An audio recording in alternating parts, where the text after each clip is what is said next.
thank whoever's responsible for these nice chairs. They're very comfortable. Chad. Is that you? Not necessarily, but I'll take the credit. Remember that special request I have on a chair for Oh, yeah, games. we can do it.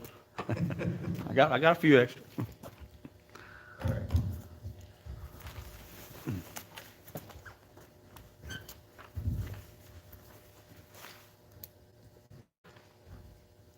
So a lot to do. We'll go as quickly as we can, but there's a lot on here.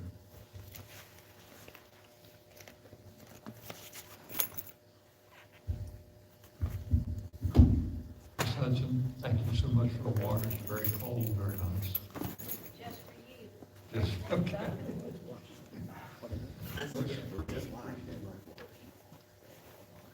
Water come with a shovel. Good evening and welcome to Summers County Board of Education regular meeting.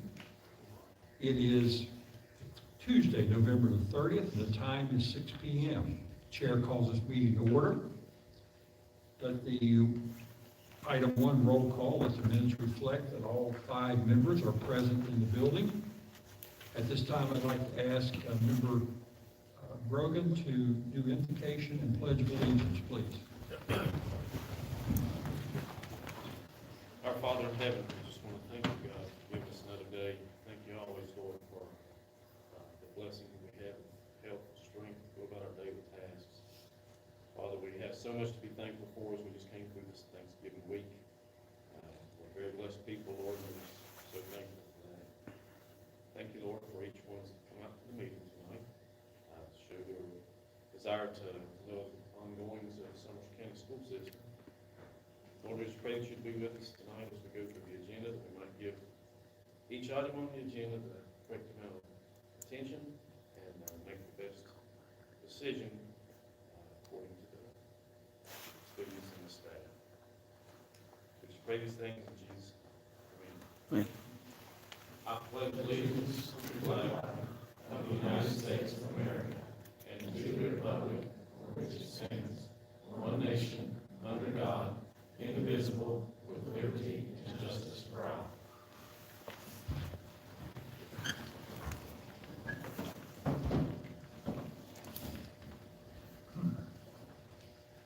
That brings us to item 3, approval agenda with possible adjustments. Under item 3, I move that under personnel, that Donna Duncan be considered separately from the other personnel items. I'll second. Motion on the floor by the chair, second by Vice President Farley, that we adjust the agenda under personnel so that Donna Duncan will be considered separately from the other personnel recommendations of the superintendent. Is there any discussion? All in favor, please say aye. Aye. Aye. Opposed? Abstained? 5 votes in affirmative, the agenda is so adjusted. Do any members, anyone have any other adjustments? Any other adjustments? I think there's an R.T. Rogers and a Safe and Sound on there. We need to vote on separately on the bills. You want to put that in the form of a motion, Mr. I'd Rose? just like to make a motion that we pull Safe and Sound and R.T. Rogers bill out to be looked at separately. Chair seconds that. There's a motion on the floor with Mr. Brogan to adjust the agenda so that R.T. Rogers and Safe and Sound bills will be pulled out and considered separately. Any discussion? All in favor, please say aye. Aye. Aye. Opposed? Abstaining. Okay, we have two adjustments. Any other adjustments? If not, the chair would entertain a motion to approve the agenda, noting the 2 I'll adjustments. make a motion that we accept the agenda as read with the aforementioned changes. Second. Motion on the floor, Mr. Brogan, seconded by Mr. Angel, that this board approve the agenda, recognizing the 2 adjustments were made to the agenda. Is there any discussion? All in favor, please say aye. Aye. Aye. Aye. Opposed? Abstaining? 5 votes in the affirmative. This agenda with adjustments has been approved. That brings us to item 4, public comment. We do have a public comment. The comment will be presented by Jameson Ham. The topic is coaching jobs. Mr. Ham, you may come forward up here and make your presentation, or comment rather.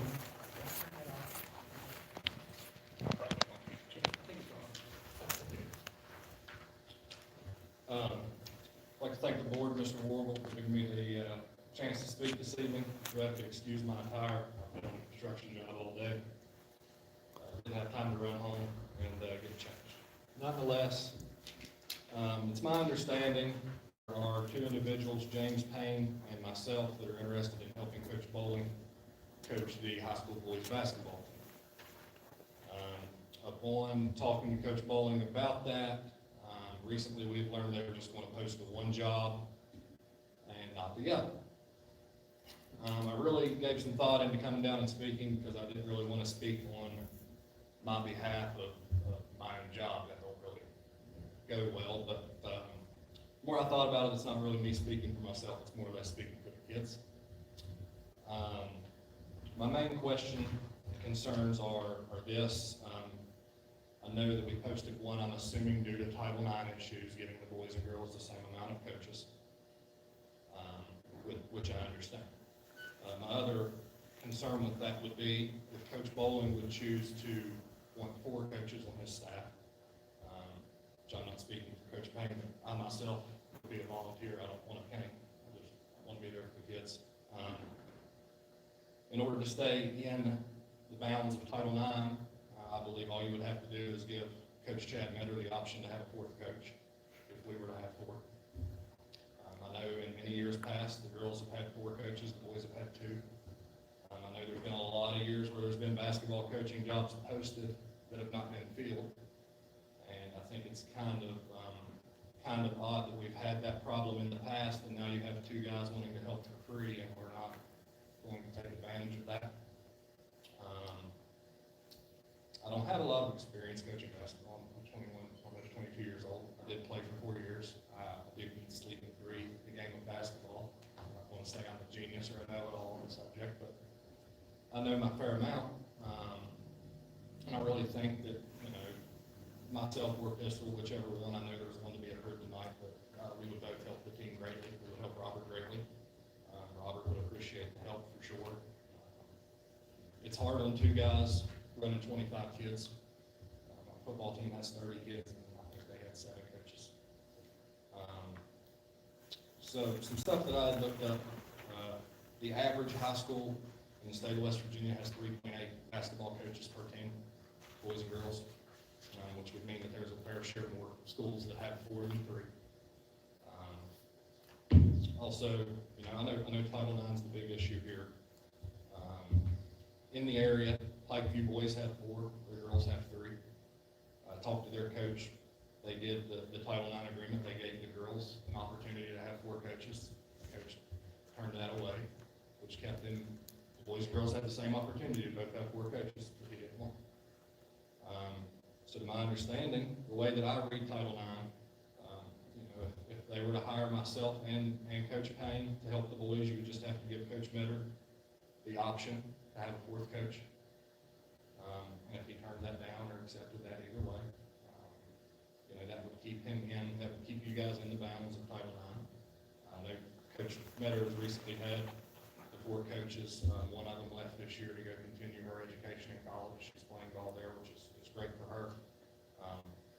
I just think it's a big mistake and taking away a lot from the kids if you have somebody coming to help them for free.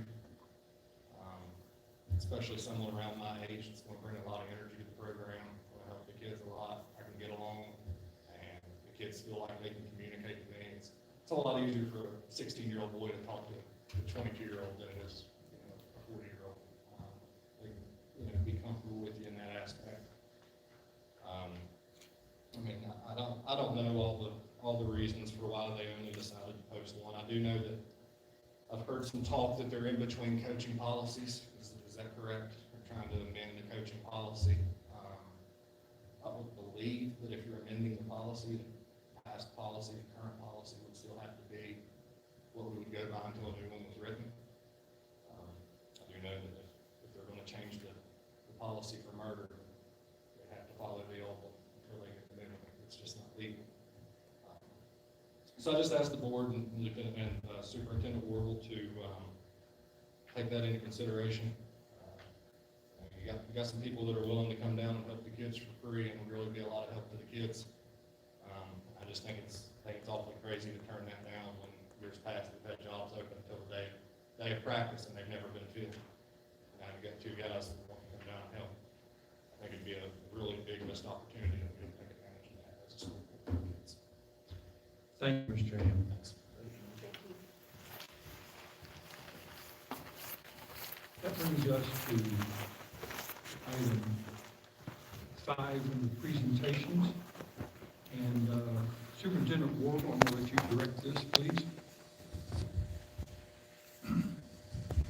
Which one of you two has the furthest drive? Tom does? Okay, we'll go with Tom with McKinley and Associates. He's gonna give an update on the bus garage wall and the addition to the middle school, and then we'll update you on Talkit Gymnasium as well. So I'm gonna let him speak on the 2 projects that we're working on and the one that will be in the hopper. We'll do it that way, okay? You all should have a copy in your packets with the bus garage wall. Does everybody have one in your, I just want to make sure everybody has one. Okay. All right, thank you for the opportunity. I just want to give you an update of where we are on these 2 projects. The addition to this school, it has been submitted, this is a design development set. It has been submitted to the School Building Authority and the Department of Education and the Fire Marshal for review. We are continuing to work on it. It's expected to be completed in the construction document phase by early February, and it'll be put out to bid after that. So once we get completed the comments back from the School Building Authority, we've just completed the comments back from the Department of Ed, we'll be able to incorporate these into the drawings. So it's here if anybody wants to take it. And the bus garage, we were asked to come and look at the bus garage and see what the issues are with the construction, with the old building there, and there was some concern about the rear wall. So we were given a list of items that was asked for in a bidding document. And what we did was incorporate those items, went back and incorporated those items in this set of documents, which we put together. They should be complete by the end of the week. And we had 2 bidders show up for the pre-bid.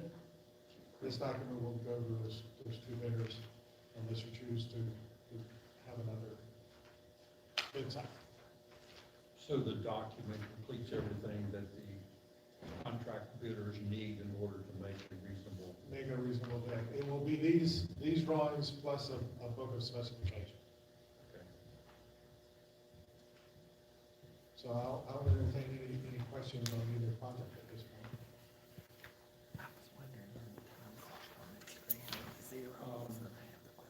We had discussed this being, doing it in phases, and we had talked about, this may not have been communicated to you, but we, being lay people, were concerned, given the fact that wall is in such bad shape in some areas.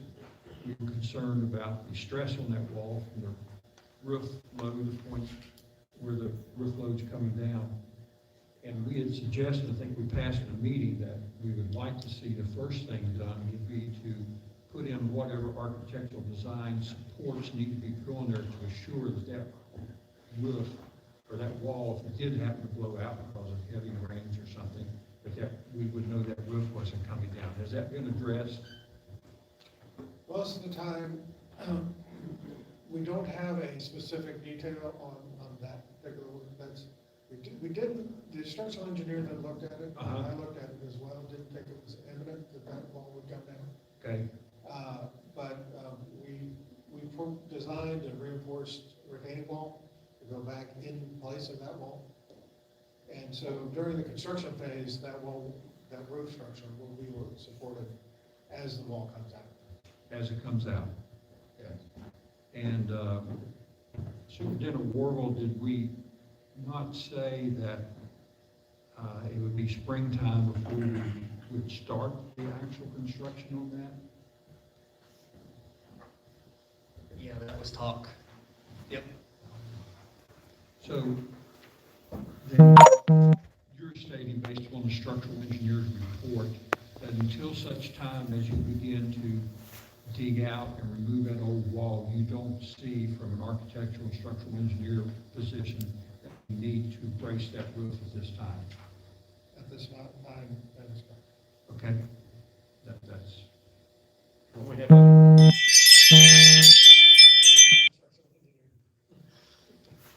do we have that then from structural engineer then, that his statement on he feels like the wall is I can okay? get a report from them. Okay, that, I think that if we have that, I think the board would feel okay on that. Any members have any other questions based upon the drawings and presentation made by McKinley? Do you have specifications on this drawing of how the roof is supported while the old wall is taken out, or is that left up to the contractor? That's usually left up to the contractor. What we do is, we tell them what to build, and they're responsible on how to build. Because I didn't see it on here, I just wondered if I was overlooking.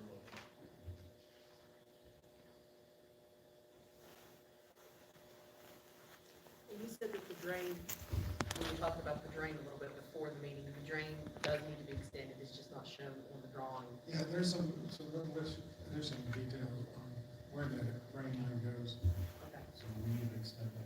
So it's just to verify that the location is. Okay. Thank you. So this then is your recommendation on what needs to be done, and you feel like that everything you have here is absolutely what needs to be done then? All right. Any other members have any questions or thoughts you'd like to bring up? probably not your area of expertise, but do you have any sort of ballpark figure whatsoever what this might, we'd expect to pay for this? I haven't put together a budget on it yet. It's also going to be because you wanted to do it, it's going to be extra cost because you want to support the structure that's there at the moment. But moving into the spring or summer, it's going to take some of the load off because originally it was all about to be done while it's still in operation, which will be a problem. So that will actually save money if you shift it a little bit later. So then we're in a position where we're looking for a break in the weather in early spring to where we can actually start working on this wall and drainage issue. Yes. Okay. Any other questions by any members, Superintendent Wardle? We just have one other question from our CSBO, right? You want to ask a question? I have one question. When you were talking about the addition for down here, and you said we're putting it out to bid, we won't put it out until bid until like February, is that right? So we just have to get all these comments back from the other three. And then you're looking at February to go with contractors to put out like each phase of the construction for this addition. Yeah, we're in the design development phase. Okay. That was submitted already. Right now, that was submitted, we're in the construction document phase, that's where we create these documents and go out to bid. And then that goes back to the school building authority for their review. It goes back to the Department of Ed, and another review Okay. cycle. And then it goes out to bid. Okay. So probably February. The other thing, real quick, guys, is I talked to Tom about our Talkit Gymnasium being the next line to go with, because Hinton area got the annex. That's taken care of for now. We still will have to do the cafeteria there, but we need to focus now on the Talkit Gym. And Tom, can you update them on our conversation that we had about where you guys can start honestly looking at that with, putting some drawings together, see the specs, maybe start working on that? What would you call that phase? Is that considered the design phase as well? That's schematic design phase. Yeah. Is that what that's called for the Talking gymnasium and that? Yeah, that would be the schematic design. That's the first phase of the project, and that's where we determine what work needs to be done. We talk about the scope and the budget, and then we go from there. So because we haven't broken our work right now, so we would probably be able to start that in the next 2 weeks, and then have schematic design ready by mid-June. Okay. Because, what I told Tom is, we have all that COVID money, I'll call it that for now. We have that budgeted, but we have to have that spent by 2024. And, you all approved that a while back instead of the state Level, they approved that to be, refurbished. but you also approved to get the Hinton area to get a cafeteria there, but that one's not as a big lift compared to renovating a gym from was it the 30s, Tom? Did we kind of agree on that one? So, it's gonna have a little more work there with an HVAC, and renovations and bringing everything up to code from, well, almost 100 years ago. So, we wanna bring the Pirate Palace back to life and, give that community a center for multiple purposes. And that's what the COVID money is designed for, is to create more space for the community and to do upgrades like that. We cannot build new with this money. We can only refurbish things. Do you all have any other questions? I don't have any at this time. In talking with him before the meeting, he said in a couple of weeks, you have somebody down, and there'll be an architect. Yeah.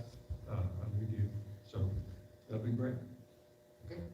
Okay, we Thanks, Tom. appreciate you coming. Thank you. Thanks for getting those drawings done. Today,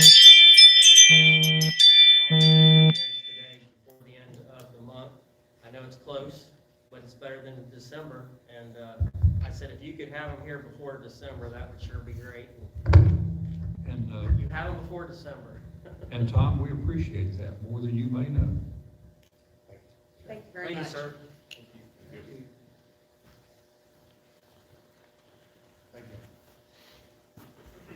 I believe at this time we have Attorney Marone, and you are going to discuss under item 5 presentations, looks like dress code, 4-C-1, and public participation in board meetings, 2-B6, and board meetings, 2-B, is that 1? 2B1, 2B6, All right. and 4. You are on, my friend. Okay, let's put up, good evening, board members, superintendent. I think I will start with the dress code policy. Make sure I've got the right screen. Yes, you all have a packet in front of you that has more than what I've got on the screen, because it has the cover page that has the comments of what would be changed with this policy. And then there's a clean version of what the policy would look like if it was approved without these track changes that go through. And then there's a copy of your existing policy in that packet. So I'm just going to focus the presentation on what the, in talking with the administration and in being in the prior board meetings, kind of what we've put together here on a dress code policy. I'll start with saying that I backtracked myself on the discussion last time about splitting this into 2 policies. We talked about separating it into an employee policy and a student dress code policy, and I was geared up to do that. And then when I researched it, I realized that you previously had separate policies as a county, and you decided to put them together. So I thought, well, why are we going back and forth here? And so I rethought that. And when you read the language in this policy, I think it actually sets a good tone about the dress of your employees has a bearing, on the, kind of sets the tone in the school system of professionalism and how appropriate it is to dress certain ways and not to dress other ways. And you've got your student policy tied in with that. So it kind of makes it more of a whole policy, I think, for your employees and your students. And there are some distinctions we'll talk about. So I ended up leaving it together in this policy, the employee and student dress code policy. The first section here is more general. There, as you see, there aren't really any changes there to 1.1. 1.2, what I did add based on some prior, discussion during meetings, was that we want to make sure that the policies are enforced consistently. So I added the word consistently here in this. Anything red underlined is new language. And so that the teachers would have responsibility of consistently enforcing student dress code policies. I think that's something that does come up on whether or not there's consistency. And this would say, as a board, we want this to be consistently applied. And then I added a sentence here at the end that said the administrators, which is kind of where the buck stops, at the school level, with enforcement, and if there's going to be any discipline referrals made, you want your administration to work diligently to ensure that there is consistency in enforcement. So that seemed like it was an important point in some prior conversations. So that was added to 1.2, 1.3, 1.4, didn't have any changes. On your copy, I put those in, had those put in your folders this afternoon, and then met with the administrative team, and we actually looked at these all again. So there's going to be a couple changes you'll see as we go through this evening from what's in your folder. This language was stricken after discussion. It's not stricken in your copy, but the discussion was hoodies and other sweatshirts are discouraged. The consensus was that there was really no necessity of that. The point with hoodies would be you don't want someone to cover their heads or maybe to cover ear pods or things that they aren't supposed to have in, but that's going to be covered by other provisions here, like you can't have the hats and any kind of head coverings unless there's a specific reason for it. The other language here, I just wanted to make sure that there was no language that violated any kind of Title IX issue. Like, for example, there aren't policies that are specifically geared towards females versus males or vice versa. Didn't see anything along those lines, so there were no changes there. This section here, we talked about at the meeting before, the hair should be kept. We left it at neat, clean, and reasonably styled and deleted. The strike through means the language is deleted that defines a spiked haircut or a distracting color would be a violation of policy. We struck that language from this policy, and it just leaves it with the neat, clean, because the general policy itself, it emphasizes the fact that the dress code is in place to not distract from the learning environment. I mean, the whole non-distraction is really the key on any dress code policy. We had head covering, we just said, or hat, just to make that clear. We're talking about head coverings or hats. They should be removed while you're in the buildings, from the time you enter to the time you exit, following the dismissal bell, and exiting the building, then you can put the hat back on. The piercing language, we added body piercing jewelry in areas of the body other than the ears is strongly discouraged. That was in the existing policy. That's not a problem. The final section, which was about violations, and it was the discipline, I numbered those and just try to organize them a little bit. This pertains to your employees, shoes, full coverage, heels should be no higher than 1 inch.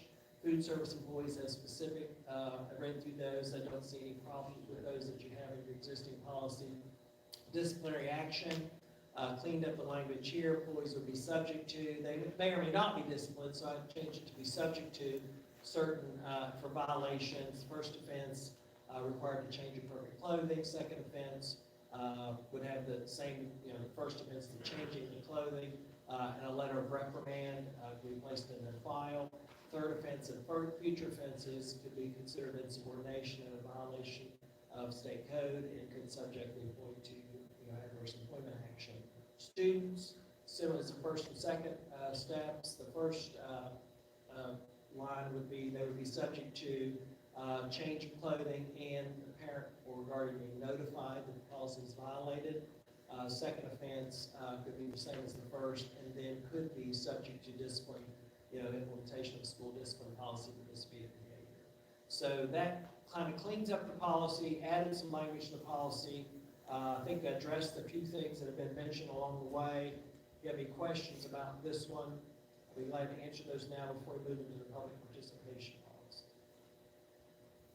Oh, and one final point. Board member Angel had provided me last meeting, I think last month, the handbook, because we wanted to make sure that the board policy was consistent with the school policy, because the school handbook has a policy, and I have a copy of that with me here, and I did review that. And it's not word for word what the board policy says, but there's nothing in the handbook policy with these revisions of this policy that's inconsistent. The handbook actually gives a little bit more description to certain things that would be considered, specific things that would be considered a violation. So I don't see anything in the handbook, the policy that's in the school handbook that is in conflict with this policy if it's approved as revised. I have a suggestion for one more added. Okay. With the head coverings or hats, let's see. Further head coverings worn for safety or medical reasons shall be allowed when appropriate. Should we also add religious? We had that question about too, and it probably could have been peppered throughout, but right here in 1.1, any other considerations, religious, medical, et cetera, will be determined by the individual school. So yes, that was covered, and administration asked me the same question, and we probably could have put it in a couple different places, but it is covered by policy. And I have to give Mr. Hudgens credit, he provided me with the electronic copy of the handbook. So Perfect, very helpful, very easy to find and search too. So, any other questions? If the board, unless there's other questions or other comments that would indicate you wanted this further revised, I would, recommend the superintendent have this put on the agenda next meeting, just to be put out in public comment. Because this here is just a presentation, not for you to act on this. But if there's any other, Jackie, you're the only female on the board. What do you feel like about that 1-inch heel? I think that's hard to. That immediately caught my attention. That's what we're working on. That's their workers. Yeah, well, I thought that'd be a tough one to enforce, that's why I brought it up. well, it's for custodian, maintenance workers, bus drivers, and cooks. That's for Okay. people that are Okay. driving a bus. That's different. Okay. Because I agree with you. I was If gonna you say go to the same. prom or homecoming, yeah. I know where you're going. I agree with you. But this is for our workers who need to wear those kind of, yep. And I'm not gonna be out there at the measuring tape. I mean, Well, and if the purposes of certain positions, like acting. Yeah, this section 3 here, 3.1 and 3.2 are per position. And then disciplinary action would be for all employees. But what- Following certain things. What you heard was the collective female population going an inch. That's right. Yep, that's what I heard. I heard you. Okay, well then we'll move on to, that's a base issue. all right. Finding this cursor. All right, this one, we actually got pulled 2 policies. I think this was brought up, again, Mr. Angel mentioned this, which was a good, he's obviously reading the policy, so I was really impressed when he brought up that the language about public participation was also referenced in this policy here. We want to make sure they're consistent. Your board meeting policy is really more the mechanics. The board meetings, the regular meetings, special meetings, how we get notice, what's executive session, notice of meetings. But if you notice, when you get down to the bottom, in the determination of the agenda, this policy talks about the agenda, but then it again talks about posting, which was not necessarily anything contradictory. But then you have some language here at the bottom, which is more about participation. Well, you have a complete separate policy on public participation. So my recommendation here will be if, and this is just a presentation I understand this evening, but is that this language here is stricken, and this is going to be incorporated into the public participation policy, which I'll show you here in a minute. So that's why that has a strike through here at the bottom. A change here on determination of the agenda. For the purpose of this presentation, I've discussed this with the superintendent as well. It wasn't in your policy, but the agenda is prepared by the secretary of the county board, who statutorily is the superintendent is the secretary of the county board, in cooperation with the board president. That kind of caught my attention because I was a board president, and I was involved every time an agenda was set. And it is a board meeting. It's a meeting of the county board, and the board should be involved in the setting of the agenda. And here we have, it's in cooperation with, so your board president and your superintendent would be setting an agenda in cooperation. So that language was added there. This is, again, duplicative of the posting requirements, so that's why that was stricken. And I will say, and it's your pleasure, nobody asked me, I explained that to the superintendent for the first time today, that I had added that in there, but I've seen it in other policies, and I knew that we had that when I was on the school board, and so I think that that's probably more, it's more in line with, it is a county board meeting, and the board president should be involved in that. Mr. Marone, Yes. from, You may have already been doing that, I don't know. from a board president to a former board president, I want to let you know I appreciate you've clarified that in our policies. Okay. So now everybody knows it is a policy and has always been such. Should have been. All right. So that, and then the other couple changes here was to correct the website. You changed websites, I think, from maybe earlier when this was reviewed, or maybe it just didn't get changed, but your new website, your address would be changed with this revision. And likewise, your physical location of where you would meet has been changed to this address. But otherwise, there was not a whole lot here. The changes to the addresses were just, for obvious purposes. And then that language there was added about the setting of the agenda. And then this language here about posting agendas is duplicative. It duplicates what's already in the policy. And then this here is going to be moved over to the public participation policy, which is really the one that's, I know, the main thing we were here to talk about. But I wanted to cover this first. Any questions about this one?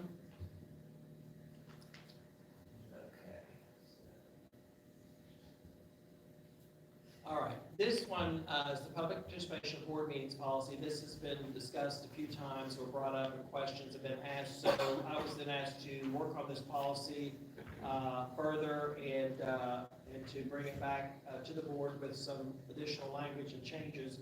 So I'm going to walk through those. In this section here, now this is public participation in board meetings. So we want to be clear, this is a board meeting. I know it seems obvious that you're having, and it's to conduct the business of the board.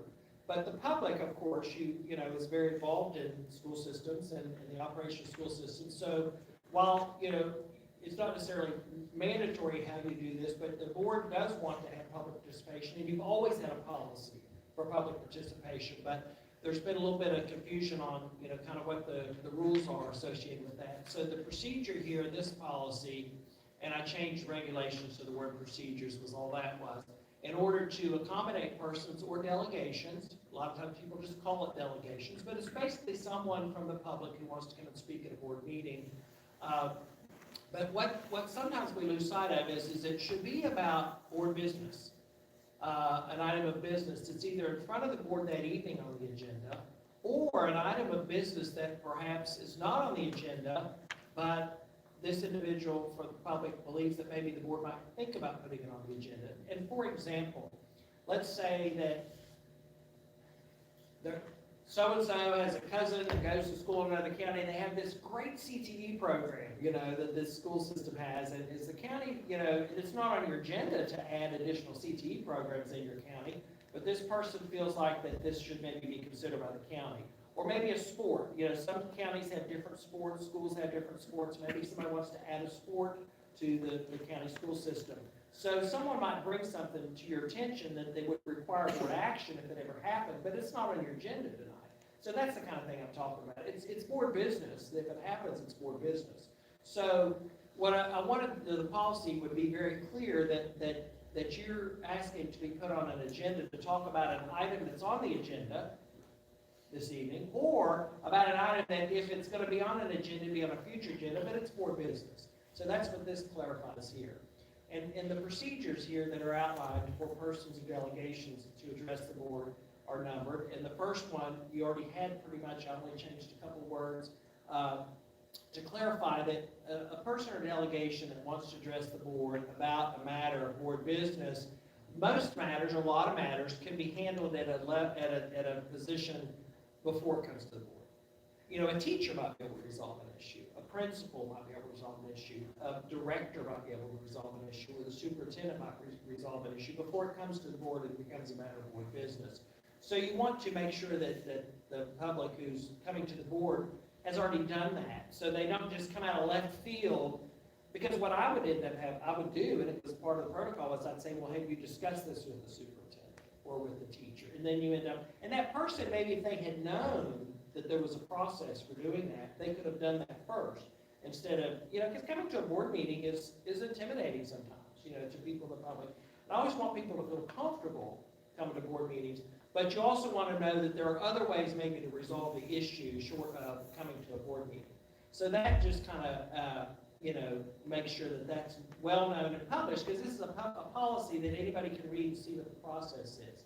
So then now there's a couple things, and this has come up, I noticed in some of the meetings I've been to, about you have a delegation section on your agenda, but most of the time it doesn't have a name under it, right?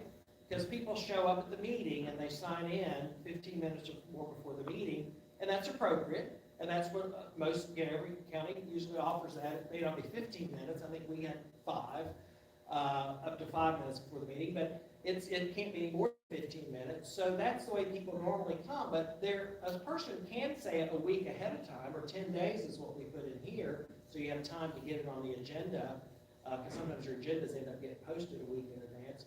It says, hey, I want to come to a meeting as a delegation. Here's my information. And I'm going to go where the information will be. And I like to be listed on the agenda. There's nothing wrong with that, with a member of the public being actually listed on the agenda. So if you want to be listed on the agenda, then you have to go through those channels and contact the superintendent at least 10 days prior to the calendar days, prior to the date of the meeting. These are just regular meetings. These delegations, we always did, and your policy referred to regular meetings throughout, and that's pretty standard too. This is regular meetings where you have delegations. So they will contact the superintendent at least 10 days in advance, and that's because they want to be listed. Now, any person who wants to appear before the board and address the board after the agenda is posted, and that's what most of the time happens. So this is the policy here. Must complete the public participation form, which your central office is already working on a form that will satisfy this policy if you adopt it. They'll be made available at the regular meeting, and they have to do at least 15 minutes prior to the designated start time of the meeting. So that form is going to have information on it. And as will anybody that gets on the agenda in advance will provide the same information. The name and address of the person. If there's a group affiliation, who's the group? Okay, what's the group you're affiliated with? A description of the agenda item or the proposed agenda item to be addressed. So why is it that we want to speak? Because you know what happens sometimes, someone comes up to speak, and if the topic is one thing, but then they go off and they start talking about something else, now you don't even really know where it's going. I mean, it could get to be problematic. So you specify what it is you're going to talk about, and then you also confirm, which you just be checking a box, yes or no, that you've made efforts to resolve this with the teacher, principal, central office administrator. So you've gone through those steps. So those are just kind of some steps to jump through to make sure that you have the information here. Because keep in mind, it is a board meeting. It's a matter of public record. It's going to be a record, and I'm assuming your minutes are going to say so and so showed up at the meeting, and here's what their name was, and here's what they talked about for your delegation. So you want to have that record keeping. The time allotment has been discussed a good bit. Your policy, even though I think the practice had been 3 minutes for years, from what I understand, the policy actually said 15 when I looked at it. So through prior conversations here, you can do whatever you want on here, but I kind of took away from it that you wanted to have 5 minutes as a minimum. So I put 5 minutes in here per person would be allowed to speak for 5 minutes. A delegation of person. And if you have a group, then you're encouraged to have one spokesperson. But now here's the additional language. Now that part was already in there. I just changed 15 to 5. But I added this. The total time allotted for all public participation at any regular meeting shall be 30 minutes. That way you know that coming in, we're going to plan for 30 up to 30 minutes of public participation. That's our plan. We may not have many delegations, but we might have few, but we already kind of know we're going to carve that time out to accommodate the public. Now, this can be modified. So the time allotments could be modified with the approval of the majority of the board members present, either to extend the times established by the policy or to proportionally reduce the time for each individual or delegation when the total number of individuals or delegations to speak are more than 6. Now, what that all means is, we're saying 5 minutes, but let's say we have 10 people show up. Well, we've got a choice here. We're going to say, now you get 3 minutes or we're gonna give everybody 5 minutes, we're gonna extend the time. All those options are available to you, but it's something that the board, since this is a board policy, somebody on your board, if you wanted to do that, could make a motion, if it's approved by the majority, to make that adjustment. That's in your discretion to do that. But you're just saying to the public up front, here's what our policy is, and we're gonna accommodate. We're also gonna leave room for, sometimes you might have a situation where you have a large number of people, and you wanna give everybody an opportunity. So you have that chance. We had, when I was on, ours was 3 minutes. I know, which seems like a short period of time, and I'm up here talking a lot more than 3 minutes. I know everybody knows that, but I know when I was, before I did this for a living and stuff, if somebody said I had 5 minutes to talk, I'm like, oh my gosh, I could never talk for 5 minutes, long time ago, right? So anyway, that gives you some discretion on how to extend that to accommodate that, but you do it on a case-by-case basis. But people don't come to a board meeting expecting I'm gonna get 30 minutes to get to talk. They expect that they would have up to 5 minutes. The next sections are pretty much what you already had in there. I just changed, county board to board and capital B on those. Basically, this is very important. I think it's very easily forgotten. Board members should not be expected to respond to or address issues that are presented during delegations. I think that's very common to come in, and sometimes the practice or the thought is that I can come in and question board members, or I can ask questions, or I can engage you in discussion, and that's not what, in fact, you really shouldn't engage in discussion, because anything you're engaging in discussion on a board meeting needs to be on the agenda as an action. It's something that you've said, here, we're going to discuss this tonight, or we're going to act on this tonight. If somebody brings something brand new to you at a meeting, and all of a sudden you engage in discussion about that, that's not even on your agenda. So how would anybody else in the public know that you're going to be in here discussing that tonight? So that's important, because I think it's kind of natural to look at board members, and I had it done to me, to say, well, what about this? Well, what about that? Can you explain this? Can you explain that? So, that needs to be, that's already in your policy, but I think that needs to be emphasized. Sometimes people might do, this is something that's been in your policy for a long time, requesting through a written petition. You might have a group of people that actually just petition the board. So that just leaves that. I didn't take that out. I doubt that that probably doesn't happen very often, but that petition provision is left in there. Now, this last provision I added because I do think this is important. Hopefully you never have to use it, but it occasionally does happen.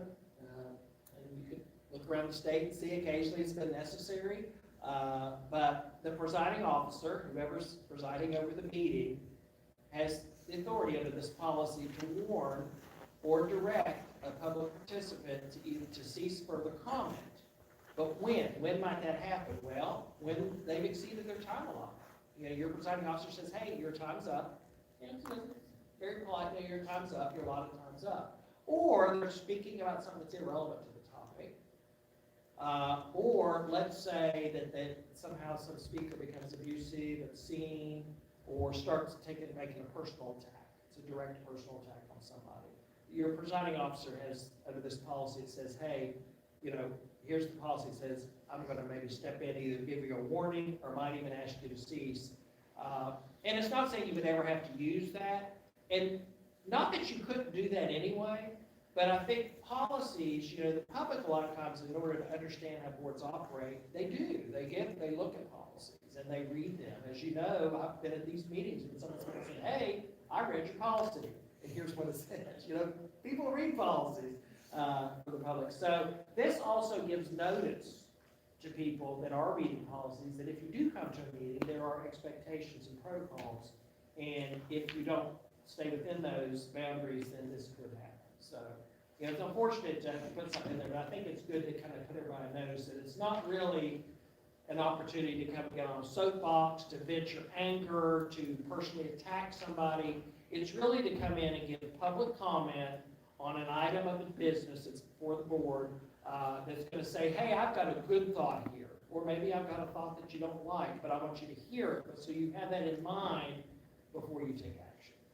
So, I know that was the longest one, but that's the one, the public participation policy. Those are the revisions that are before you. Again, if you have questions, we have to answer those. If there's other thoughts during this presentation you'd like to voice, Otherwise, I would, suggest to the superintendent to put this in front of the board, the next meeting to be placed out for public comment. There's no action on it tonight. So, I do have a couple questions. Okay. And I don't have the solution for this. It's just, what are your thoughts on this? And so, on page 1, it talks about, delegation wishes to address the board regarding matters related to the business of the board and listed on the agenda. But then down below, if they want to address the board, they need to do it 10 days in advance. But the agenda hasn't been posted, so they don't know what's on the agenda that they might want to address. Well, that is a good where question. They can the still green come, sheet comes they in can play? still come to the meeting after they see the agenda posted. They still have an opportunity, you're given an opportunity, but some people know in advance. Okay. That I want to be on the agenda. So the distinction, because I think a question came up at one time about, hey, I wanted to be on the agenda. I wanted to be listed on the agenda. And there's nothing, nothing wrong with that, and there's no reason to not list somebody on the agenda. But you're saying if you want to actually be listed on the agenda, then you need to give us plenty of notice. But you're right, the practical part of that would be, it would probably have to be something that you don't even know if it's on the agenda or not, but you feel like it's something you want to be on here to speak about. Okay. Good point. But One where other- did you One feel other like that? thing about that too is, let's say they wanted to present something, and it was something that's a good idea, and Mr. Duncan and I are putting together the next agenda, we're just vetting that to say, oh, that might be a good presentation, that's a great idea. And we've had that with school employees. We've done that with the CTE programs. You've had presentations by students, employees, and they just get put on the agenda because they would like to present. So if someone from outside would like to present something, that would have to be vetted. I know what you're saying, though. It looks like you're doing this. Yeah. I got you. Yeah. So the other question is in section 5. So when we start talking about 5 minutes, then we start talking about the amount of time being 30 minutes. Is it appropriate if we have a large delegation that wish to appear before the board to then maybe even call a special meeting if it came to that, if there were that many people who wanted to speak, or would it be more appropriate just to go ahead and extend the time for the current meeting? You could do whatever the board would choose to do on that. I think, as you know, if somebody's came, put their name on the agenda 10 days in advance, you already know they're coming. If someone, you get your sheet, I think you pull your sheet 15 minutes before, so you'll know before the meeting starts where you stand. And if you have a large volume, a large number, I think you just make that decision at the time. Do we want to expand the time now, past 30? Do we want to reduce the 5 to 3? What do we want to do? You just make that choice at the time. But you could always call a special meeting to allow something to be done of that nature. But this policy says that it's a standing thing for regular meetings. But you could always call a special meeting, for whatever business that you want to do. Okay, thank you. I wanted to point out, it has been suggested that in redoing this policy, the board was seeking to curtail someone's free speech or the amount of time they could speak, and that is simply not the case. There are parameters that you're allowed to speak about and you're not, and you've addressed that carefully in this policy. Also, it's to be noted that on a national level or anywhere else, there are always limitations in governmental meetings on how long you can speak. So the practice here for a very long time has been you've been allowed to speak for 3 minutes, when in fact, the policy said 15. So we are liberalizing the 3 minutes to 5, and we are becoming more conservative when it comes to not allowing 15, because there's a reasonable amount of time, and that is not curtailing anybody's right to free speech. So I want to make that clear, and this is a practice that's done at all levels of government. And I would also like to point out, as Mr. Maroon indicated, if someone's speaking, we have the option to let them speak longer. That's right. So, If we take action as a as a board, board, correct. we have that, and I think that's good there. Yeah, so, I mean, we're just setting a baseline, is essentially what we're doing with the policy, but it leaves flexibility for the board to move away from that baseline. And a couple other suggestions that came up during the conversation with the administration today, the superintendent, was two things. Anytime you're making changes, especially if you think someone might feel that they're being curtailed or restricted, it's a good idea. I know this would go out for public comment, if that's where you're ready to go with it. But we talked about, the superintendent said, you know, if you've even had a copy of the policy with the sign-in sheets, so everybody sees when they sign in, that's there. Also, and you don't have to do it for the long haul, but even for a period of time that you could get the public acclimated to this change, is you can post on your website, you know, just this, something that stands out. You could say, you know, public participation is welcome at meetings, and here's the policy on that. But just something just to give a little bit more public awareness, because it is something that the public, you know, there is a connection here with the public and the board meeting that, you know, you just always, you know, I just always hated for people to come to a meeting and they had no idea, they didn't know what, you know, so the more information you can get out there to put people on notice. And I did exactly what you said. I remember times saying, hey, you know, we'll take that under advisement and maybe we'll consider that for a future agenda. It may have been a great thing, but we needed to just put it on an agenda in the future when the board could actually address it. Superintendent Wardwell, I think that suggestion is very good as far as putting that policy there, and when somebody signs up to come forward and speak, they're acknowledging they are aware of the policy. And that just saves time in the meeting, and it also can cut down on possible confrontations because the policy's out there for them, it's not hidden. And we have to be honest about it. We all came in under this, it was 3 minutes, had been a practice. I don't think there was anybody on this board, we should have been, we weren't aware that the policy actually said 15, which is way too much. So 5 minutes is a lot of time to make a point. Madison Avenue has used 30 seconds to convince people they need everything from Ginzu knives to toilet paper to toothpaste for years. And if you ever doubt that 5 minutes is a long period of time, stand up in front of a crowd for 10 seconds, not remembering what you want to say. It's an eternity. So, you know, I think that 5 minutes is a handy amount. okay, Mr. Monroe, anything else? Nothing else. I think there was a handout put in your folders, kind of read it with a grain of salt. It was just something, we're just trying to put together a chart to kind of let everybody know. This chart has a lot of things listed for this evening, but again, we don't know what your action will be this evening. It was kind of a working document that we just decided to give you a copy for reference. At this point in time, the administration has reviewed over 100 policies with me. They haven't all come in front of the board yet. We've got another probably 28 to 30. They're kind of ready, loaded behind the ones you've got now. So they'll just keep coming kind of in batches to you. But it's just to kind of, I know some people have asked for kind of an overview of where we are on the policy project. So we have, with the administration, reviewed over 100 at this point, and we're continuing to do that to get through the rest of them. So.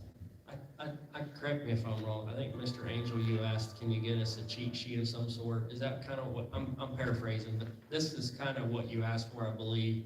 And we just, you're not gonna take credit for that? Someone asked, I remember. Is it a good idea or not? I don't know. If it's a good idea, sure, go ahead. Well, the one thing that's not on here, which again, the policies that we've reviewed that haven't come before you yet, even to put up a public comment, they're not on this list yet. So like I said, there's probably 30-some policies that have already been reviewed by the administration, but they just haven't come to the list yet. So It's a good cheat sheet. It's a good start. cheat sheet. This will tell you what you've seen so far. It's more than- Now I can be like your teacher. If you call Mr. Angel, I'm gonna say, did you read all your homework assignment tonight? So, but this is a great, Cricket, working with her also, she's been a great wealth of information. And what she's doing with Denise is they're gonna work on putting everything on the webpage to show you stuff that's been struck out and when it was revised or board approved. That way people can see what we're trying to do, because I'm getting policy out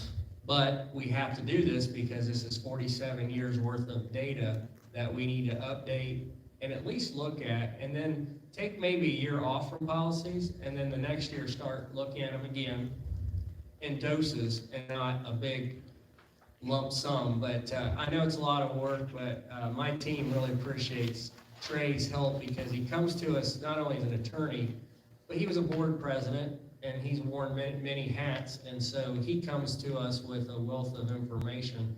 But he likes to joke with us on certain policies. If you continue it, Mr. Worrell, you're going to go to jail for that. And then he smiles at me. So I think he's trying to tell me we got to fix this because this is outdated. There's And supposed to be an inside joke. yeah, but see how he smiles like that? I mean, he's like a Cheshire cat. I don't know if he's serious or not. But what I like is we have a good work relationship, and my team and I'm speaking on behalf of everybody, we enjoy Trey's company when he comes. It's not like, oh my, we got a bunch of work.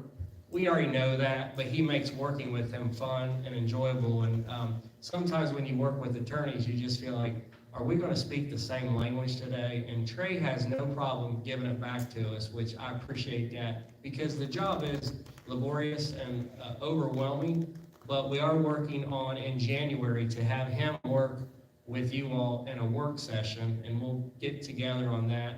Mr. Duncan will work on that so we can get you guys credit from the School Board Association. We'll talk to Howard O'Call, because one thing that was asked of by the State Department was board effectiveness.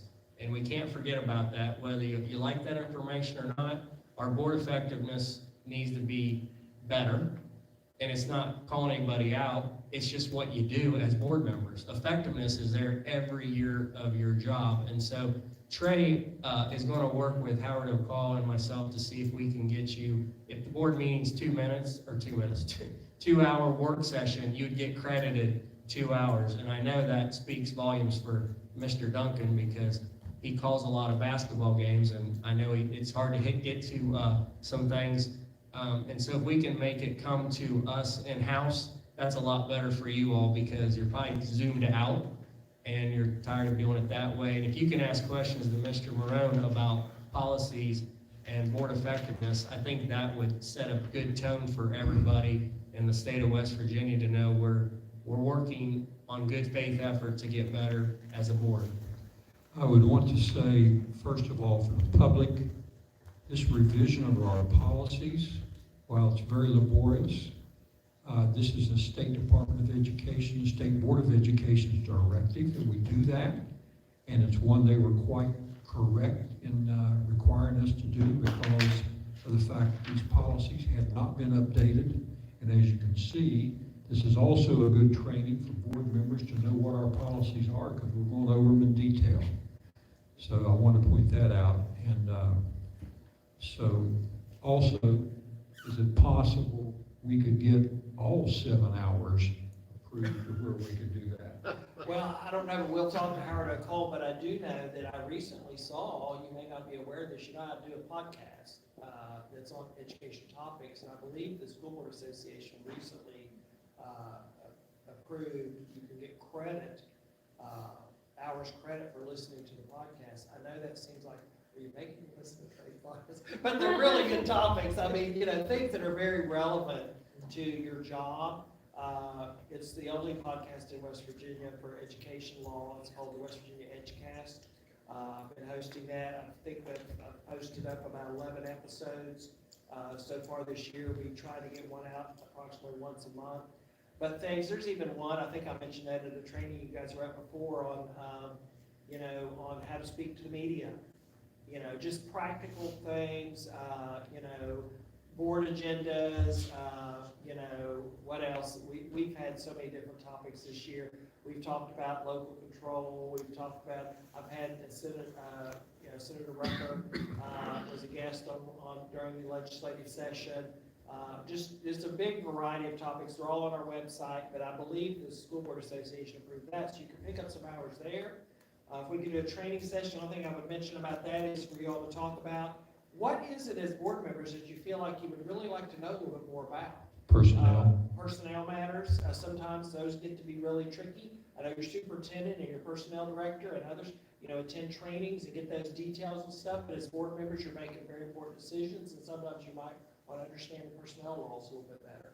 I would point out that if we have to do 7 hours every year, I think, is that correct? Yes. So if we're able to do that in a work session meeting, that will actually save the county money, because by the time you pay mileage to Charleston, meals, room, and everything, it would be much less expensive to do it in an in-house meeting, if that is acceptable to the School Board Association. We'll check and see how many hours you can get So that you- way. you I'll be can- happy to do those for you. That's your homework. Sure will. All right. Thank you. Okay, thank you. That brings us to item 6, approval of minutes. We have on the docket October 28th, 2021, November 9th, 2021, regular meeting minutes. We can consider them both together if you like, or separately, depending on what motion you make. I'll make a motion that we approve the minutes for October 28th and November 9th, as read. Second. Motion on the floor of Mr. Brogan, seconded by Mr. McBride, that this board approve the minutes of our meetings for October 28th and November 9th, 2021, as presented to us by the superintendent. Is there any discussion? Any corrections? All in favor, please say aye. Aye. Aye. Opposed? Abstaining? 5 votes in affirmative. Minutes for October 28th and November 9th, 2021 have been approved.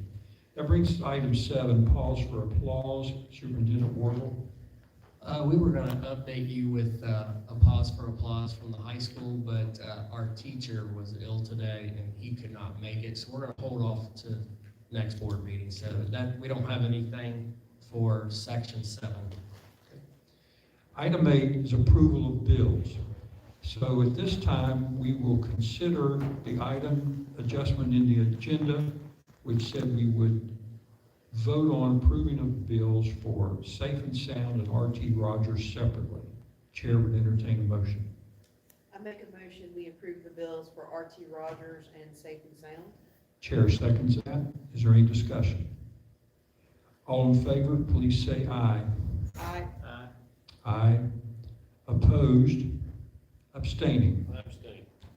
There are 4 votes in the affirmative with 1 abstention, and please note that that is Mr. Brogan, who abstained for voting for approving the paying of RT Rogers and Safe and Sound. That now brings us to the remainder of the bills, and I don't see anything on there for James Law or for McGraw-Hill. Mr. Warble, did you have a special bill for us tonight, or is that we did not? We're good to go. Okay, we're good to go. All right. Chair, entertain a motion regarding the paying of the bills. Approved. I make a motion, we pay the bills. Second. Motion on the floor by Vice President Farley, seconded by Mr. McBride. That this board approve the paying of the remainder of bills as presented to us by the CSBO and the superintendent. Any discussion? All in favor, please say aye. Aye. Aye. Opposed? Abstaining?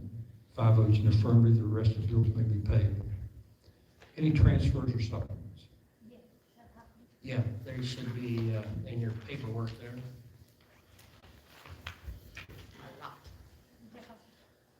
Do you want to go through those, Superintendent Warble, or CSBO? I'll yield to my CSBO. It looks like she's getting her, you going the small version there? Yeah. Okay, I'll shut up. You made her come to the meeting, so you may as well let her do some work while she's here. Okay, sounds good.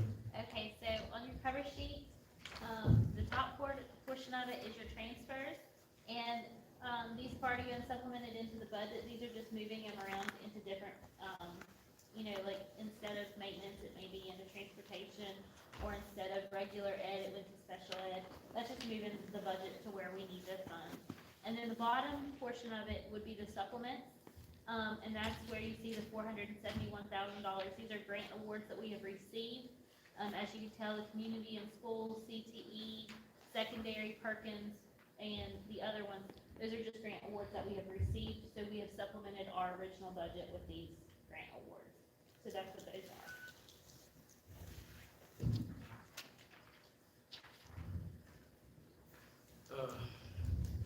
Any questions? by I was members? trying to look at these transfers and supplements, and, without the codes of what they're for, can we somehow get that Yeah, I can, included? did you also, so on those lines, that you have right there should also be underneath each line just a brief description of what they are. But I can bring you a chart of accounts, it is in a 3-ring binder, because as you can see, our account codes, there are 5 sections of codes. So whenever you see the first number, it's whether it's county, federal, or like, art money. But I can bring you a copy of the chart of accounts so you can decipher each of those codes if you want. Any other questions by any members? Would you guys like that in an email? Yes. Okay, I can do that. Superintendent Warble, you've looked at this, you've said grace over it, so you and CSBO are in agreement on this. Yes, sir. Chair moves that this board approve the recommendation for transfers and supplements as presented to us by the CSBO. Second.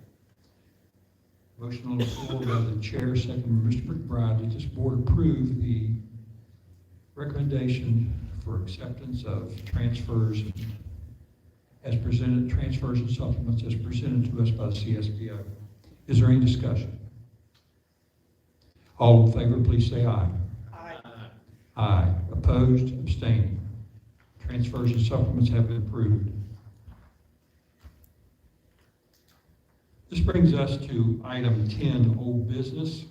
And you see 10A is discussion possible action regarding donation of the Summers Middle School building to the city of Kenton. There's no action to be taken on that, and that will appear under old business until such time as that is relevant. Superintendent Ward. That's correct. I don't have any update at this point in time. Additional item we have under old business is discussion possible action regarding renovation of the bus garage, including drainage issues. It's not relevant to approve that yet because we don't have anything to approve because we do not have the bids from the 2 contractors who said they want to bid on it. So Correct. that will remain as an old business item as well. Yeah, what we're looking at, Mr. Metter is gonna work with the 2 companies that came to the pre-bid, and we're gonna give them 2 weeks to, get the bids to us. And so that should be around, if I go 2 weeks from today, around the 14th at 1 o'clock, we'll do sealed bids, but we have to give them confirmation of that.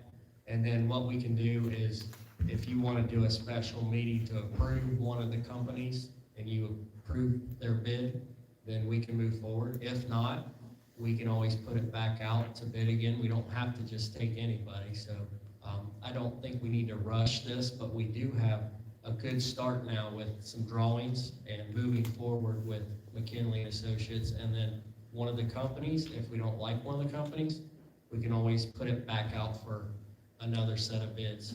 But we heard in the public meeting, we have a structural engineer who's given us a document that says that wall is in no danger of coming down now. That's what I heard, yes. I heard that, so having said that, we'll just want to have that documented and filed.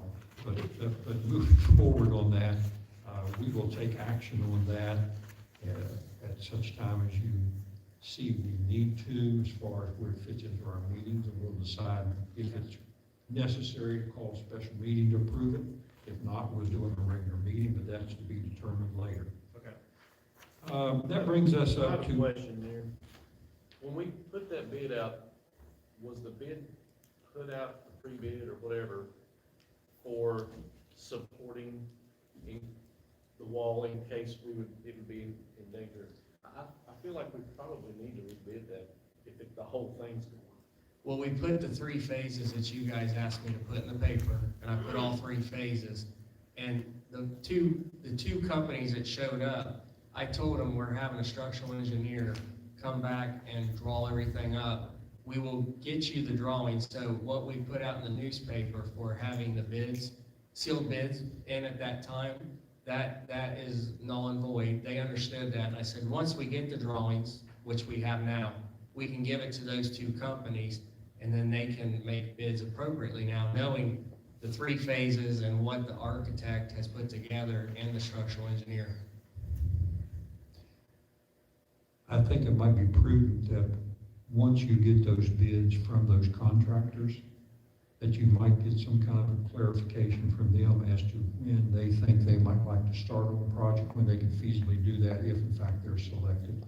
Yeah. So that we could move forward with that at that time. Any other questions by any members? Okay, if not, then we go to item 11, new business. And that is item 11A, discussion, possible action to approve the following policies. And there's a whole list of them there if you have. They've been properly advertised as per the Open Meetings Act.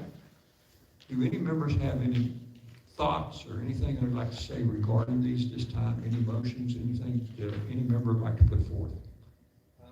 I just would like to say that I did look at the website today, Uh-huh. and so having looked at what's available on the website to be viewed, starting with Roman numeral 4A1 through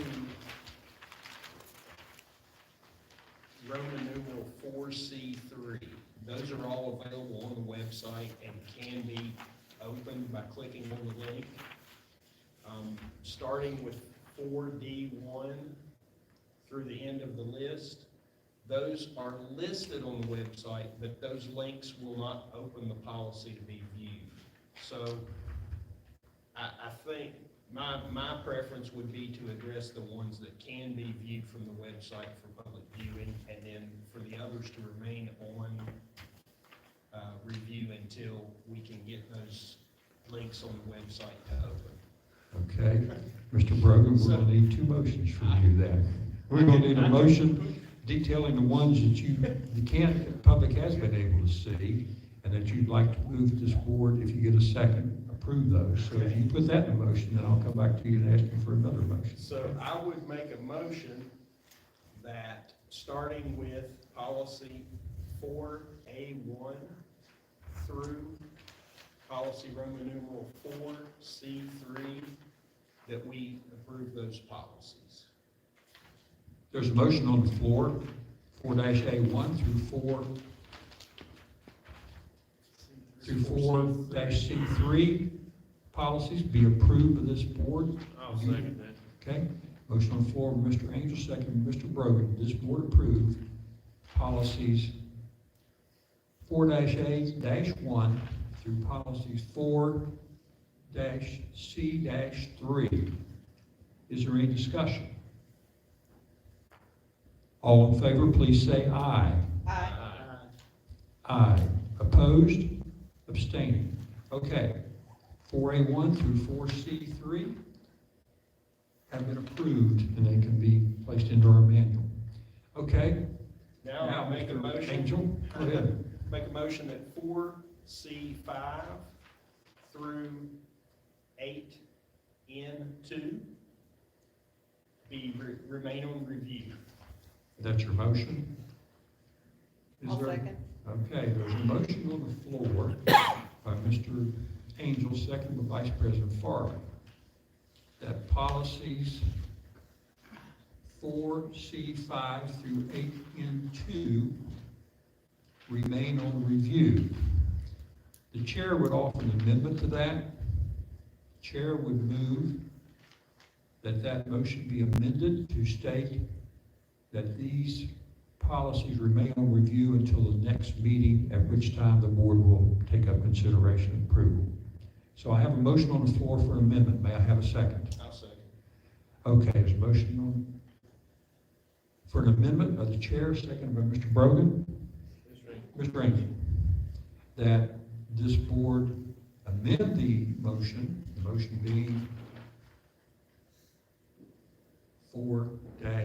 4-C-5 through 8N2 remain on review, and the amendments then is to specify that those will remain on review until the next meeting. Any discussion on the amendment? All in favor of the proposed amendment to the original motion, please say aye. Aye. Aye. Opposed, abstaining. Okay, we have a motion on the floor that has been properly amended.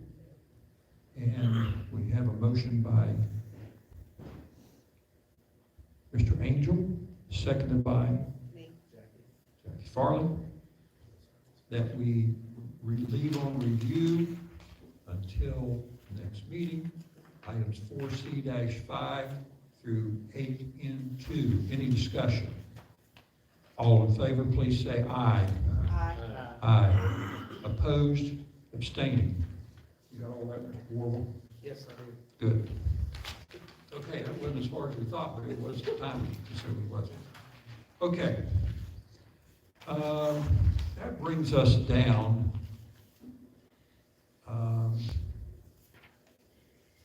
to item B, discussion possible action regarding policy we put out for public comment.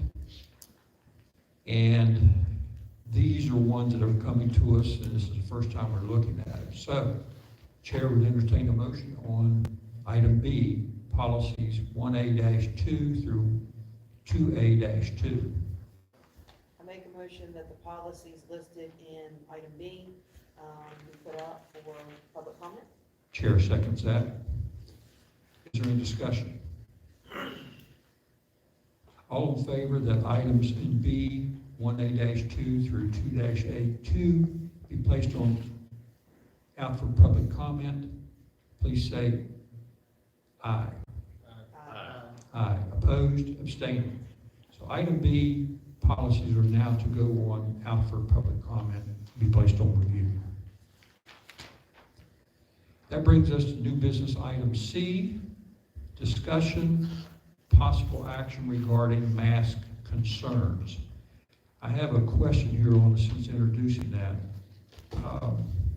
Superintendent Warble, since August when we considered this issue before and it was voted on, have you received any different or new guidelines from CDC? No. Have you received any new or additional guidelines either from the State Department of Education, the State Board of Education, or from the Governor's Office?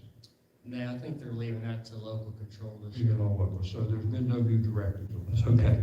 All right, we have then a new business agenda item, which is item C, discussion possible action regarding mask concerns. The floor is now open to any members who wish to respond to this item. I asked for that to be put on the agenda. It's just a conviction I have. I've explained before, my profession for over 30 years. I just think that paper cloth masks are basically useless. But I just want to bring a few more things to you guys tonight. And this kind of, what got me stirred up, I sent you guys an email about what had happened right here on the local level. There was a bunch of false positives from the hospital where, you know, we've got a bunch of nurses at the hospital, local hospital, that have chosen not to take the vaccine. And so, I mean, that's kind of eye-opening itself right there to me. But anyhow, they have to be tested weekly. And so, in the process of their testing, there was about 6 of them that tested positive. None of them had any symptoms. Every single one of them tested twice more, and it all come back negative. And so the administration was convinced enough that it was false positives that they let them come all back to work.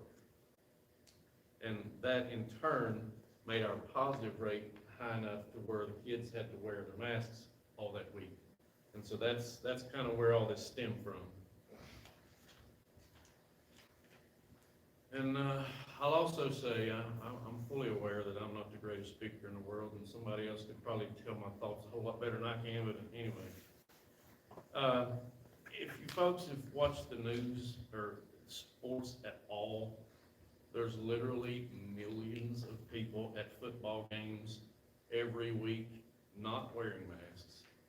And you might respond to that by saying, but that's an outdoor event. Well, basketball season has now started, and now you see tens of thousands of people in the Coliseums also not wearing masks. And to me, that's just, I don't know, it's just, I don't get it. It just, if it was that necessary, I think the government would be mandating I guess I have a question. Will they be mandated at our high school basketball games?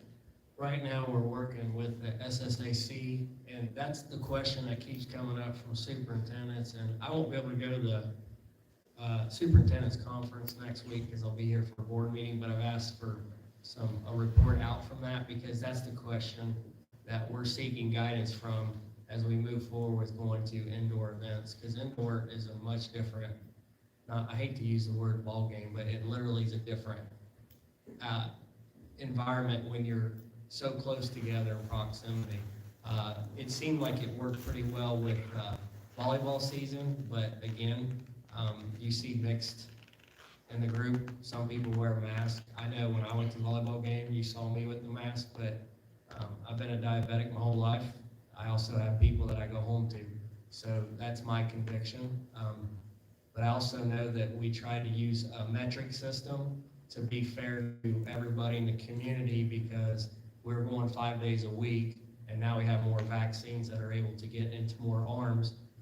So it is ever changing, and you do see some states like ours put out more vaccines before the CDC guidelines. So you're seeing a lot of mixed messages out there. I just have to do what's best for our community to see what we can do to help our kids out, because at this point in time, there's all different kind of results. I don't disagree with your results that you received on false positives or false negatives. But at this point in time, I do know a lot of our teachers do like to wear masks, and I know a lot of our teachers don't like to wear masks. I would You never know. argue that point at all. I Yeah. think it should be their choice. If you wanna wear a mask, by all means, wear a mask. Anyway, this is something that Mr. Duncan even spoke about when we talked about this the first time, that I really think it's ridiculous that the state throws this to us to make this decision. But I also feel like that if the state thought it was that important that masks be worn, they'd mandate it themselves. Rather than pass the buck at the local level. Masks is considered a medical intervention. And this is another thing that, Mr. Duncan, if you don't mind me using your name, that you spoke about. We're none of us medical professionals, and I just don't know that we are qualified to make a medical intervention decision. And besides that, as a school board, I don't see where we have the authority to mandate a mask and basically keeping people from breathing fresh air. I don't agree with that at all. Never before COVID, it was never argued that a piece of paper or a piece of cloth could stop a virus. But now the most deadly virus in the world is upon us, and that wonderful piece of paper can stop it.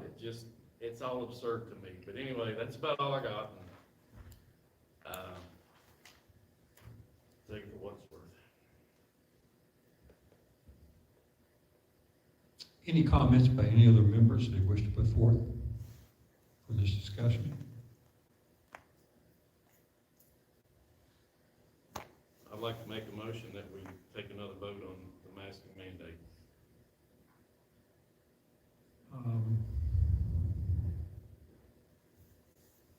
It's on their possible action. It is. Could you state that again, so I'll make sure I've got that straight? I'd just like to make a motion that we take a revote on, masking mandate when I guess I should add, when the map is not green or yellow. There's a motion on the floor by Mr. Brogan that this board vote regarding the mandating of masks when the map is colored other than, is it green or yellow? Is that correct? Green or yellow is already in the mask laws. So when you think about that, Other than that, okay. All right. There's a motion on the floor. Is there a second? Motion on the floor. Is there a second? The action, the motion dies for lack of a second. We'll move on to the next item, which is personnel items.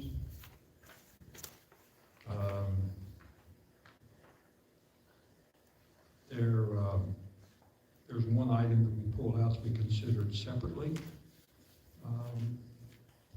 Any members have any reasons to executive session regarding personnel? Yeah. You have to put in a form of a motion. I make a motion to go into executive session. There's a motion on the floor of Mr. McBride that this board go into executive session for consideration of the personnel items under item 12. Is there a second to that motion? I'll second. Seconded by Vice President Farley. Is there any discussion? All in favor that this board go into executive session for item 12 personnel items, please say aye. Aye. Aye. Opposed? Abstaining?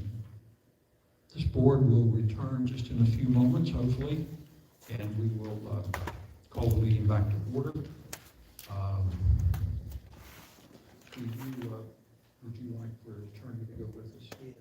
And also, would you like for the personnel record? Yes. Okay, Okay. and that'll be fine. That'll be fine. So, Mr. Marone, if you will accompany us, and Mr. Metter and Mr. Coons, we will go to executive session. Please take your agendas with you.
Time is now 8:15, coming out of executive session on personnel.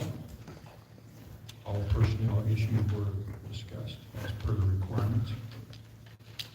At this time, as per the adjustment that was voted on for employment professional extracurricular, Donna Duncan, the chair recuses himself and will be removed from the room.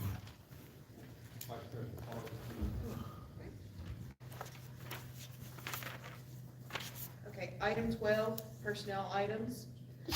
Under employment, professional extracurricular, we have Donna Duncan, position as interventionist at Hinton Area and Jumping Branch Elementary. I'll make a motion that we approve the employment for professional extracurricular Donna Duncan for interventionist in area and Jumping Branch. Second. Okay, I have a motion by Mr. Angel, a second by Mr. McBride. All those in favor, please say aye. Aye. Opposed? Abstained. All right, let the minutes reflect that by a 4-0 vote, she was hired.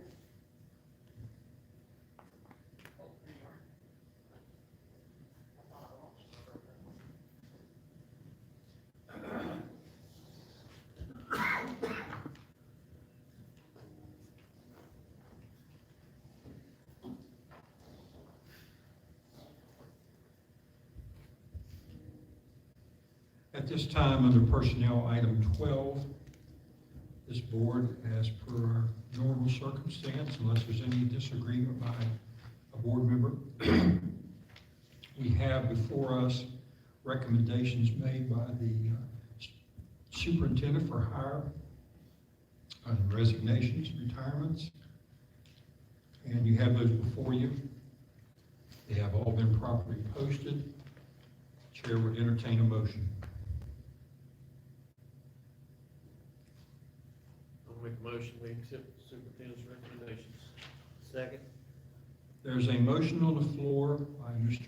Brogan, seconded by Mr. McBride, that this board approve the recommendations of the superintendent under personnel items for number 12. Is there any discussion?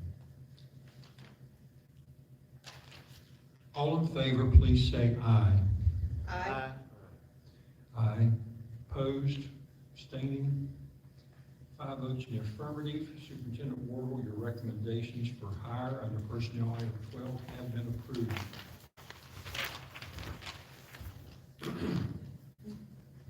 This brings us down to item 13, superintendent report. We already talked about the work session, so we can take that off the report.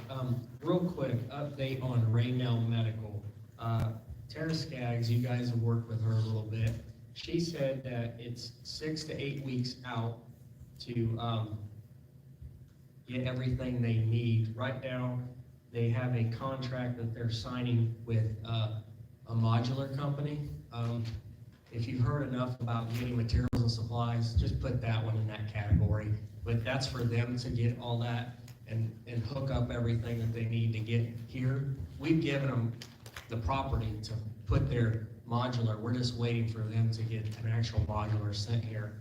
And to get that all done, it's gonna be another 6 to 8 weeks. So they will get that done as soon as they possibly can. If you have any specific questions, you can give them to me now. And then I can ask Ms. Skaggs, and if you guys would like her to come to a board meeting to give an update, we can do that as well. I have a question. There was, one time we had a discussion, I seem to recall, regarding the fact that under our new construction, our addendum building, there was a discussion on whether or not they wanted to pay to build a permanent inside park here. Where is that at this time? There's no more discussion on that, because we can't afford any addition, so they have to pony up 100%.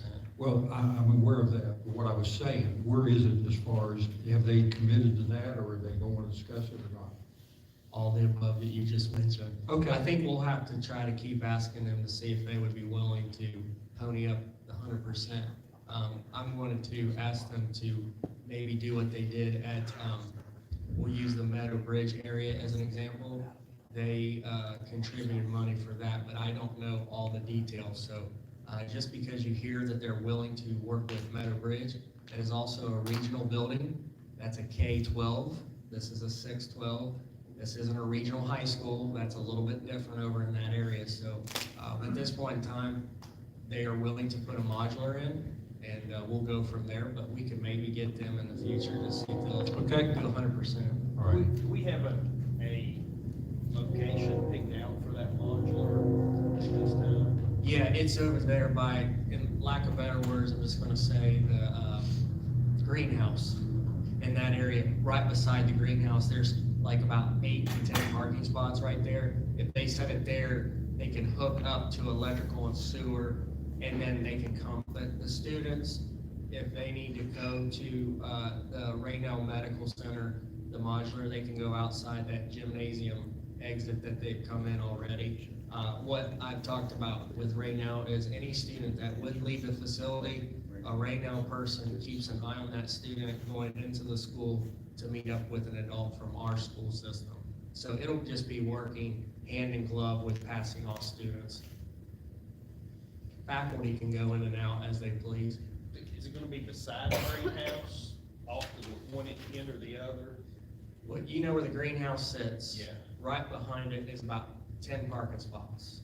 So right there, it'll be right up beside it. Well, the only reason I ask is from my high tunnels, I know I need a lot of sunlight in there, and I'm just wondering if that's gonna affect the You need breathing room and sunlight. sunlight for the greenhouse for their plants. We'll just work together on that, but I'll tell you what, I'll be glad to use your insights on that so I don't encroach on the greenhouse. Thank you. Yep, we can do that. The other update I have for you is we've already got an MOU with the ESC to use virtual school with proximity. We have a huge concern with our 8th grade math. We have a long-term sub in there. No disrespect to long-term sub, but they don't have the credentials of a highly qualified math teacher.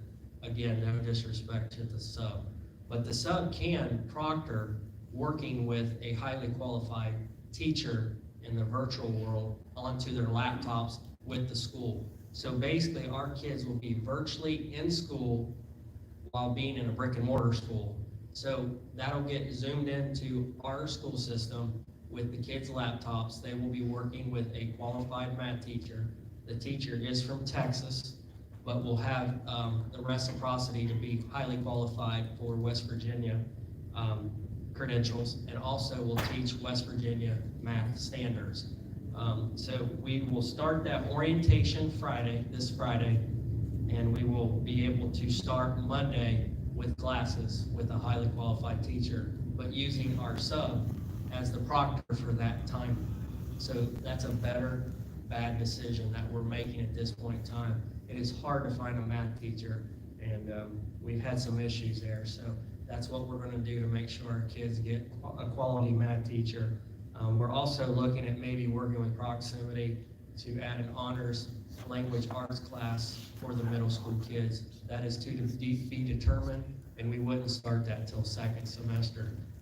But that's exciting news to give an honors class for our kids at the middle school level with a language arts. Update on a report on Dr. Edwards. I will go into more detail, but Dr. Edwards brought with him on November 18th, 2 people from the Edwards Foundation or Educational Institute, and they worked with Dr. Knott, Mr. Kuhn, and Ms. Jones at the elementary and the secondary level, and our building principals and some teachers. We were gonna highlight that tonight with one of our teachers. I don't wanna steal anybody's thunder, so let them come next board meeting and talk about that day, and then give you more details as we move forward. There was some great stuff that happened that day, and there was recommendations that day, but nobody is getting punished or nothing punitive. All it is to make sure we move in the direction we want our staff to move in with teaching state standards and focus on higher DOK, which is depth of knowledge, and move towards 3 and 4, and then also tie that in with assessments as we push our kids to more rigor and relevance in their classroom. I'll give you more details on that later, but I just want to let you know there's preliminary report, and we'll be working with our principals tomorrow on that, to move our whole staff into, hoping making sure we have rigor in our classroom, because our kids need us to push them with our academics. We talked about the work session. Also, the auxiliary building, I would love to have showed you guys that tonight, but we are a little bit behind with the electrical work. You can see electrical work has been done here with better lighting. We're still not finished in here, but the lighting is a lot better from the last time you were here. The next time we have our board meeting here, we will have all the lights cleaned up here. But I'd like to replace the ceiling tiles in here. We'd like to make sure the outdoor lighting at all the schools are updated. We are pretty dark back here. We also had one of the poles knocked down. We are using that electrical company to do that and also the pole building. But far as waiting on the electrical, once we get that, then that means our bathrooms will be operational. The metal building on the inside is already up. We want them to clean up some of the sagging insulation that's there and tape that up. And then if you're in that pole building, you'll see on the corner, you'll see daylight. They're gonna make sure no daylight, because that allows more air and leakage from rain or ice. But it is exciting. Once we get that done, I'd like to do a ribbon cutting ceremony. I know Mr. Metter's been working on a few things to clean up the inside in regards to batting cages and archery cages. I don't know, you can correct me if I'm wrong on that, Mr. Angel, but that's the lack of knowledge I have with that. But that's kind of what we're looking at to make it a multi-purpose room. We'd like to put some turf in there. It's very exciting. Anytime you get close to the end, everybody's like, when? Soon. And I think Ms. Farley has helped us out with the word restraint, right? We need to calm down and relax, and I need to use that word of the day from Ms. Farley, restraint, as we move forward. It's exciting. We have a lot of projects going on. We do want to open the doors and get people in there, but we also have to make sure we have occupancy that we deal with. Speaking of occupancy, we have the fire marshal coming on the 3rd of December, is that correct? Friday Okay, morning. Friday. Yeah, Friday morning. Oh, gosh, yeah, Friday, and he is going to walk through all our facilities with Mr. Metter. Right now, we do have all our fire extinguishers updated. Mr. Metter's gone through all the facilities to make sure we're meeting compliance with the fire marshal. But anytime a fire marshal comes to your facility, you hold your breath until they leave. They will always find something. I'm going to guess they find something with Christmas decorations. Look, we have school spirit, we have Christmas spirit, but we also have compliance spirit. And we have to make sure we have Christmas up in our buildings, but we also have to make sure the fire marshal's okay with that. But he will find something wrong. I hope it's nothing too big. Drop cords. What'd you say? Drop cords. Yeah, or daisy chain. Yeah, I know what you're saying. So you get what I'm saying. So at this point in time, we will invite the fire marshal to come in at 9 o'clock. He'll probably be here till 2 or 3. He says it's a whole day event, and we will take all his recommendations and make sure we move forward and be compliant as we take his advice as a school system. But that's the good news. We're here 5 days a week. We're going to school. Things are pretty good with our kids. And we got through Halloween. We got through Thanksgiving. Now we got to work with this variant that's out there. Keeping an eye on that, working with health officials and the State Department and any guidelines we can get. But like I told you earlier, it's more local control as we move forward. But it is what it is. We're trying to get through a normal school year as much as possible. But I can take any questions. That's basically my quick report on what's going on with our school system. That brings us to any questions? I'm sorry. No questions. That brings us to item 14, discussion of next agenda. Mr. Worrell, if you make note of this, please. Policy item 4-C-1, that's employee and student dress. Policy 2-B-6, public participation in board meetings. And policy 2-B-1, board meetings. if you would have that placed on the agenda, there's 3 for discussion and possible action regarding placement for public comment for the next board meeting. Okay? The other thing, the next meeting, guys, will be Thursday of next week, 6 PM in this building. Everybody got that correct? Is that correct? Thursday of next week. Yeah, it'll be the 9th of December. We'll be done. Yeah, you better get that Christmas shopping done. And then I want to also make sure everybody checks their calendars. We have Thursday, December the 23rd at 8:30 a.m. And that board meeting will be at the central office. When you post that agenda, note that it'll be at the central office. That's the only 2 meetings for the month of December, am I correct? Yes, sir. Okay. The only situation can be a possible special board meeting if you would like to take one of the bids that comes in on the bus garage. That would be the only one that could be in between those 2 meetings. You and I will discuss that, Sure. and I can call it. Another thing on the agenda, I'd just like to have some discussion, possible action by the members, discussion and possible action regarding middle school honor classes. Discussion and possible action regarding middle school honor classes for semester 2. So we'll discuss it, and you can bring to us all the information you have, okay? Do any other members have any items they would like to have placed on the next agenda? If you don't know tonight and you come up with something you think is really important that you want to have on the agenda, let me know, and I will, when the superintendent and I sit down and create the agenda, we will add that on. If there's nothing else, then Vice President Farley, you're on. I make a motion, we adjourn. The time is now 8:32. This meeting stands adjourned.